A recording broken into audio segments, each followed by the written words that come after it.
तलार में औरतुनि जा मुबियाना विकिरे जो इंकशाफ, इलाइके वासियुनि जो एहतजाज। ज़िले बदीन में मंशियात जे कारोबार खां पोइ हाणे औरतुनि जे मुबियाना विकिरे जो इंतहाई गिणती जोगी इंकशाफ साम्हूं आयो आहे। तलार तलके जे नवाही ॻोठ जमाली फुरदो में औरतुनि जे मुबियाना ख़रीदो फ़रोख़्त बाबति इल्ज़ाम साम्हूं अचण बैदि इलाइके में गिणती जी लहर पखिड़िजी वई आहे।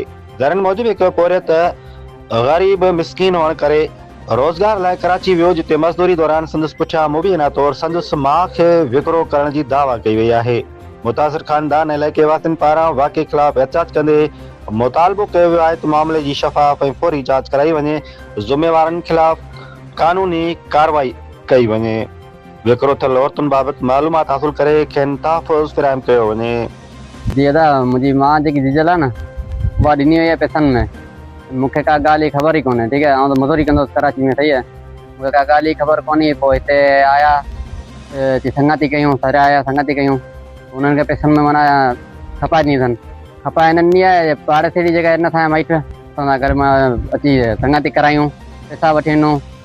वाह, सही आहे न, घर सुठो आहे। असांजे मुंहिंजे पुट खे ख़बर ई कोन्हे, उन्हनि मां ॾई छॾी आहे वेकू घर में। पर हाणे सफ़ा हद थी वई आहे जो हाणे असांजे ॻोठ जूं औरतूं बि विकिरो कयूं थियूं वञनि। थर वारी साइड ते जेको आहे सो विकिरो करे ॾियनि था। अहिड़ा हिकिड़ा ग्रुप आहिनि जेके अचनि था, माइटनि खे मुतमइन कनि था ऐं उन्हनि खे जेको आहे सो विकिरो कनि था। पहिरीं जेके कुंवारियूं छोकिरियूं हूंदियूं हुयूं उन्हनि जो विकिरो कंदा हुआ, पर हाणे ईअं थियो आहे जेके शादीशुदा औरतूं आहिनि उन्हनि जो बि विकिरो कयो थो वञे। उन्हनि जे मुड़ुसनि खे जेको आहे सो 1.5 करार ॾिनो थो वञे, या उन्हनि खे जेको आहे सो चवनि था त उन्हनि जा मुड़ुस गुज़ारे विया आहिनि, ॿारनि सुधी विकिरो कयो थो वञे। असांजे हींअर रिसेंटली हिकिड़ो मसइलो थियो आहे, 5-6 ॾींहं थिया आहिनि असांजे ॻोठ में, या सम्झो त असांजे घर में मुंहिंजो कज़न आहे, उन जी जेकी घरवारी आहे विकिरो करे ॾिनो आहे कंहिं ग्रुप जे थ्रू थर में तक़रीबन 3 लख रुपए में। ऐं उन सां गॾु गॾु उन नंढड़ा 2 मासूम ॿार बि विकिरो करे ॾिना आहिनि। उनजो नालो, हिकिड़े जो फयाज़, नंढड़े जो नालो फयाज़ आहे ऐं नंढड़ी जो नालो फरहाना आहे। असांजो मुतालबो आहे IG सिंध सां ऐं CM सिंध सां ऐं उनखां अलावा SSP डिस्ट्रिक्ट बदीन सां त असां सां इंसाफ़ कयो वञे ऐं जेको आहे सो असांजे ॻोठ में ई जेको मसइलो आहे उन्हनि मसइलनि खे मद्देनज़र रखे कुझु जेको आहे सो कानूनी कार्रवाइयूं कयूं वञनि। ॿार जेके उते ॾेई छॾियूं, माना उते घर में ॾेई छॾियूं, 3 लख वरिता, मूंसां ज़ुल्म थी वियो आहे, मूंसां इंसाफ़ कयो वञे, मूंसां जाम इंसाफ़ कयो। ज़ुल्म थी वियो आहे त ग़रीबनि सां ऐं असांजी छोकिरी घरवारी हुई जेके हुनजो माउ पीउ माना विकिरो करे ॾेई आया घर में 3 लख रुपए में। इन ग़रीब मज़लूम वॾो ज़ुल्म थियो आहे, घर बर सभु खपाए खाई बनी हाणे हिन वीचारे घर मां कढी वियो अथनि। पाड़े में असां वॾो जमाली फुरदे में हिते माना दलाल जाम आहिनि, और जंहिंजूं नियाणी धंधा लाइक़ त हुनजे घर वञनि था भाई, संग जो असांखे असीं थर में तव्हांखे खपाए था ॾियूं। माना वॾो ज़ुल्म आहे, वॾी बेवाजिबी आहे।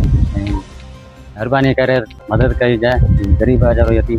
असीं सैयद आहियूं, इहे असांजे ॻोठ जो हिकिड़ो मेटर आहे, हिनखे फौत ॼाण आहे, ॿिए माण्हू सां थर जेको आहे उन सां निकाह कराए उन सां रवानो करे ॾियूं। मिट माइट उनजा घर वेठा आहिनि, उनजा 2 ॿार आहिनि, उहा बि गॾु वठी वई आहे। हाणे उहे थर में वेठा आहिनि, माउ पीउ उन वटि अचनि वञनि पिया, घुमनि पिया, फिरनि पिया, ख़र्च वठनि पिया, उन खां पैसा कनि। हिन ग़रीब सां ज़ुल्म आहे, सॼो ॾींहुं खणियो भलो सवरो क़ुर शरीफ़ असांजी झोलियुनि में पियो अचे। हिकिड़ो करे ॾिनी आहे, 3 लख रुपया मुआवज़ो वरितो आहे उन्हनि खां, थरनि खां। हिननि जेको छोकिरियूं उते विकिणी ॾेई छॾी आहे पैसनि सां। इन करे असीं अर्ज़ु था करियूं त असांखे जेको बि हक़ आहिनि जो ग़रीब सैयद जो हिनखे मिले। जमाली खुर्द में पहिरीं कुंवारियूं छोकिरियूं 10 खां 12 माना 15 छोकिरियूं उन्हनि खपाए पैसनि में विकिरो, दलाल जाम जेके हाणे वरी औरतूं जिन्हनि जा निकाह थियल आहिनि, निकाह ते निकाह विझी मुड़ुसनि खे फौत ॼाणाए जेके थरनि जे हवाले कयूं।